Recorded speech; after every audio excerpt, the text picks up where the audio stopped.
Welcome to Eat, Sleep, Wine, Repeat, a podcast for all you wine lovers who, if you're like me, just cannot get enough of the good stuff. I'm Janina Dore, your host, brand ambassador, wine educator, and sommelier. So stick with me as we dive deeper into this ever-evolving, wonderful world of wine.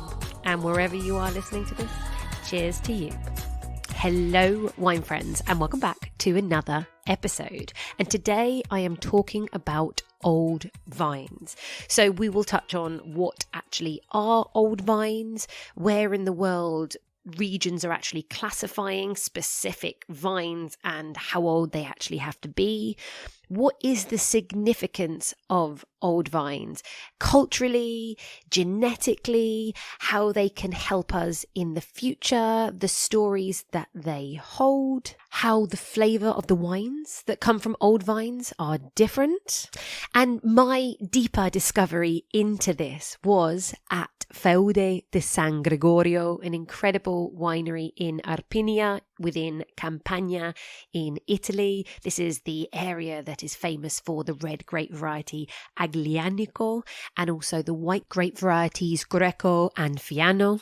And if you want to know more about wines of Campania, go back to episode 66 and you can learn more about this incredible wine region. But this episode is on those old gnarly vines and, of course, on one of the leading producers of Campania, Feudi di San Gregorio. So, enjoy. Now, if you are looking for an old vine wine, hopefully it says old vine on the label. But if it's a French wine, you may also want to look out for the words vieux vin. Now, of course, go and download my transcript. You can find the link in the show notes and then you'll be able to see the spellings. Now, these words, old vine or vieux vin, they refer to grapevines that have reached a certain age, typically considered to be around 35 years or older. However, the exact definition of old vines can really vary depending on the wine region or the specific vineyard practices. Now, there are some new schemes in place that confirm a minimum age. So, as an example, you could look for Vigno. This is an abbreviation of Vignadores de Carignan. This is in Maule in Chile, where the Carignan vines, they have to be a minimum of 30 years old. The Old Vine Project in South Africa is an initiative aimed at preserving and promoting the country's old vine vineyards, of which must be at least 35 years old. This is the same for Barossa wine in Australia. And then there is Rioja's designation Viñedos Singulares. And of course, Rioja is in Spain. The Lodi region in the US has a project called Save the Old. And this focuses on 50-year-old plus vines. And then lastly, you can find 70-year-old plus vines in Priorat under the Consell Regulador DOQ Priorat. Now, I was so lucky to be hosted, many of you have heard me talking about this, by Feudi di San Gregorio recently. You can find this winery in the Campania region in Italy. So this was all part of an old vine conference field trip to discover and learn about the importance and the secrets that these old vines are sheltering.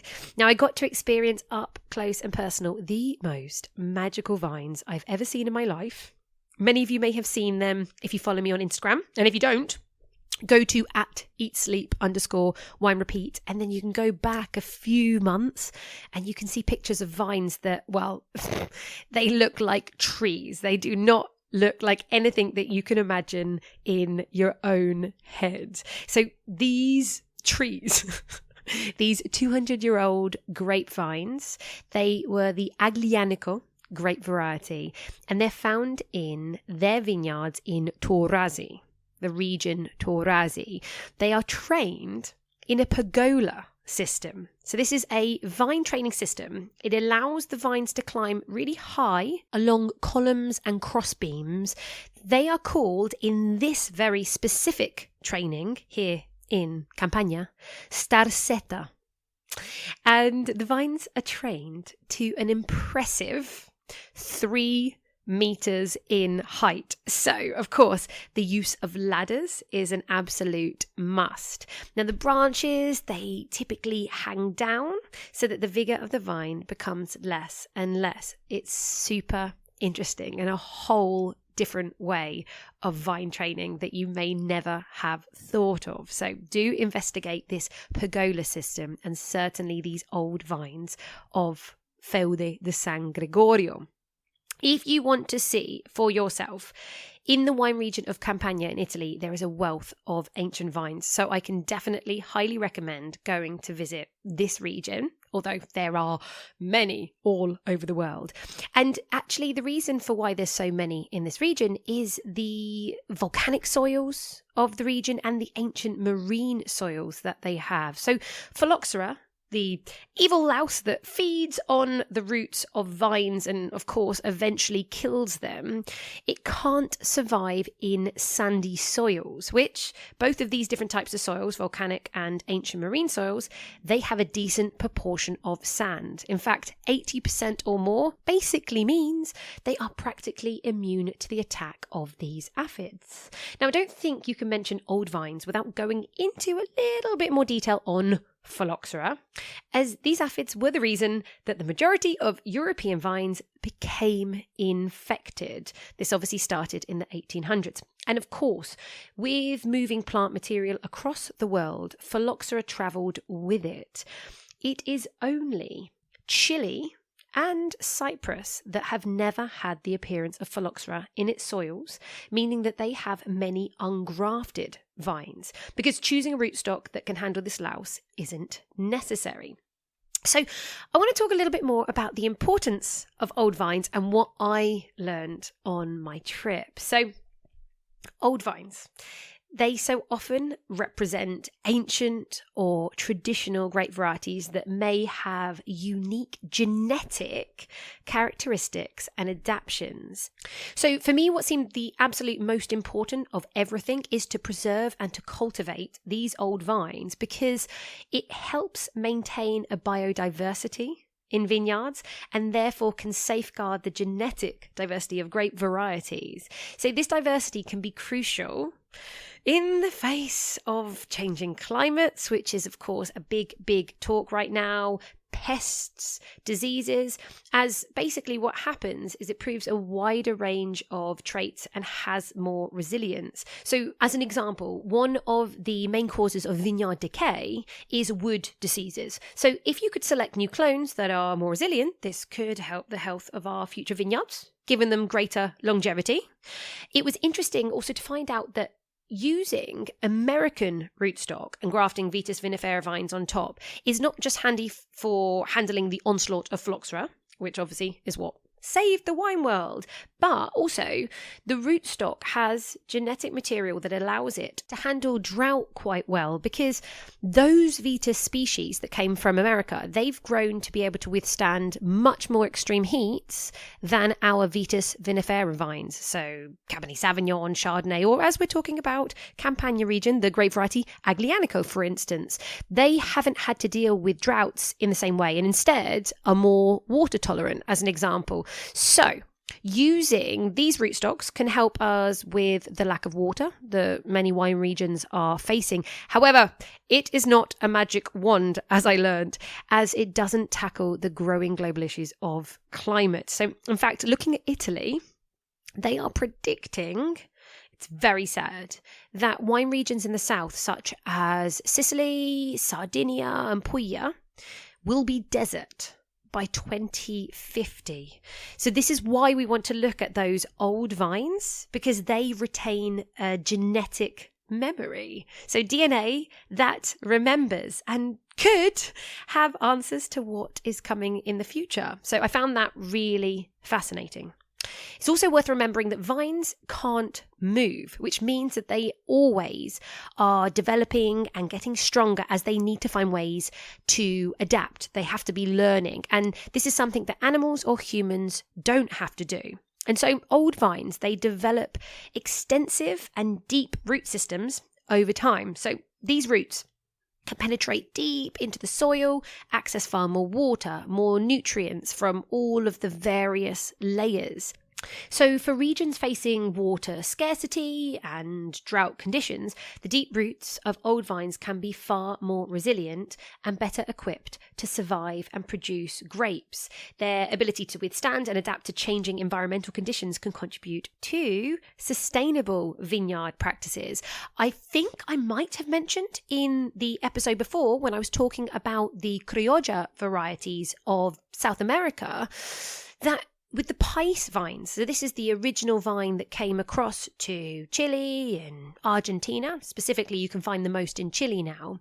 Well, many of the winemakers in Chile are looking to use the Pais rootstocks and graft whatever Vitis vinifera species over the top because the Pais rootstocks have become so resilient. And again, they can handle these drought issues. So that is a perfect example of what you can have with old vines. Now, old vines, they also tend to produce lower yields, but with more concentrated flavours in the grapes. So the older the vine, the more likely, not always, the more likely it is to produce grapes with intense aromas, complex flavours, and a very unique character. And whilst I was out there in Campania, we got to do a special tasting, the great wines from heritage vineyards. Tasted about 12 wines from old vines. And what was interesting was that all of them had a real mouthfeel. I felt that there was minerality amongst all of them, a slight salinity kept on coming up, real concentration, and then absolute lovely freshness. So that was my conclusion of what you can get from old vines. And if anybody wants to know what my favourites were from that tasting, check out the 2021 Pagani Ranch Zinfandel from Ridge Vineyards. If you can, this is from Sonoma Valley in the US, in California. And they have vines ranging between 90 and 120 years old in the bottle. My other favourite was 2020 Catena Zapata Malbec Argentino. This is from Mendoza in Argentina, and I have done a podcast with Laura Catena of Catena Zapata. I'm a huge fan of their wines, their quality, their research. So if you want to know a little bit more about them, go and check out episode 111 and episode 112. So concluding on old vines and their flavour, preserving old vines ensures the availability of grapes that can contribute to the production of exceptional wines. Now, old vines, they also provide a really valuable resource for just research and experimentation in viticulture. So they offer insights on, as I've kind of already mentioned, the way the vines can adapt and they can evolve over time.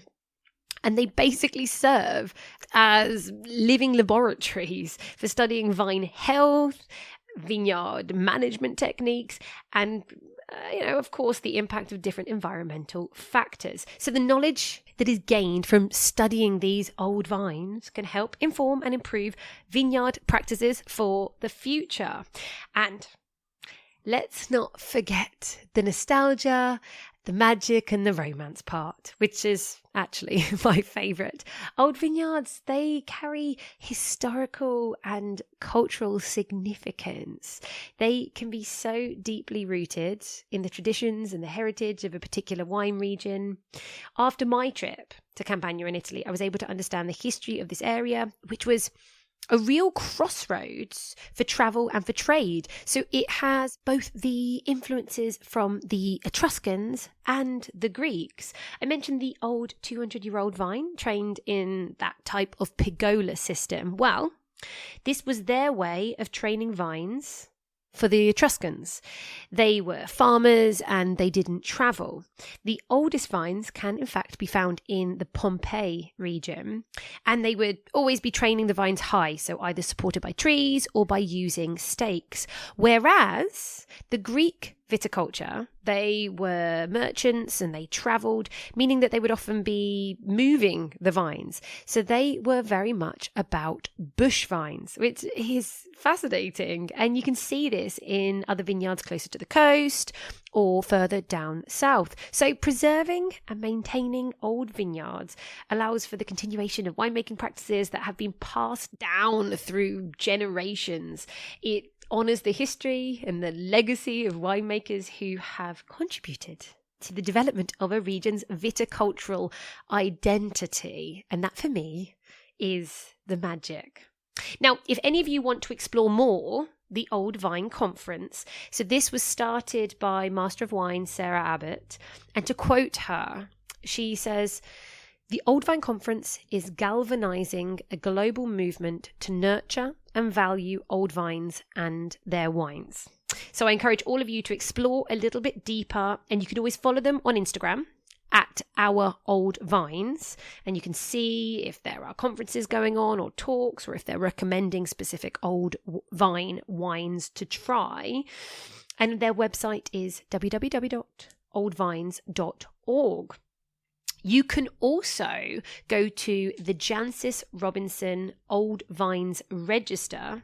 I'll put the link down in the show notes, which is an incredible resource. So as of last year, there were 1,650 entries, but more are being added all the time. And if you download this, it's an Excel document basically, and you can see the name of the vineyard, in what region it comes from, what grapes are planted there, how old the vines are. So if you are wanting to explore where to go on your next trip to see some gnarly vines, this would be a good one to have a little look at.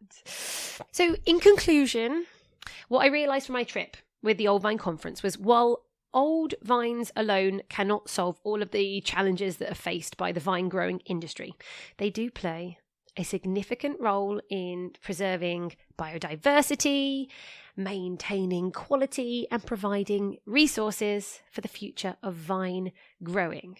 By recognising their importance and actively preserving and then cultivating old vineyards, wine producers can contribute to the sustainability, the resilience, and the continued excellence of the industry. Now, before I finish off, I just want to let you know a little bit more about staying at Feudi di San Gregorio, because it is an incredible trip away. So firstly, if you were to fly into Naples in just over an hour, you will get to the wine estate, and they have this country house. They call it Foresteria. And if you want to stay there, Google Borgo San Gregorio, and then you'll see the rates for the time that you want to stay. They have all deluxe rooms. Their toiletries are from the brand Diptyque. They have yoga mats and yoga blocks that you can take to use. And as you walk down towards the winery, you're surrounded by mountains, trees, manicured gardens, and you walk past vineyards. You get to their restaurant. It's called Marena. There are views almost 360 degrees, if I can remember. There's a wine theatre. As you look out the windows, you can see all these little houses along and up through the hilltops. The kitchen itself is glass windows, so you can see through, and their window goes out onto the beautiful view, so you just know the food you're eating is made with love. It's the most beautiful kitchen I have seen. Breakfast, you can get a detox beetroot juice and freshly squeezed green juice, along with, oh my god, the best bread in the world. So the food is gorgeous. And along with your stay there, then you can book in excursions, activities. So when I talk about those 200-year-old vines, you can have a picnic in that vineyard. There's cooking classes, there's horses and trekking and cycling activities, trips to 17th century palaces. Ugh, take me back. Now, very important announcement. Coming up in July, we have National Mac and Cheese Day on July 14th, and we have National Wine and Cheese Day on July 25th. So, for the next 2 episodes, I am going to be talking to business owner Jess Summer, who started a luxury online cheese and wine business and knows everything there is to know about cheese and what wines we need to pair with it. So this is a never-ending exploration and certainly one of the many joys that comes with drinking wine. So prepare yourself to uncork some fun and brie happy next week. Yeah, sorry. Ugh, puns. But life is feta with a good bottle of wine and some nice cheese. Yeah, done. I'm done. I promise. Just like the podcast, share the podcast with your wine-loving friends, and do leave me a review if you're listening on Apple or you're listening on a podcast where you can leave a review. It will make these podcasts more discoverable. So until next Monday, where we will get into the nitty-gritty of cheese and wine pairings, have a fab week and cheers to you.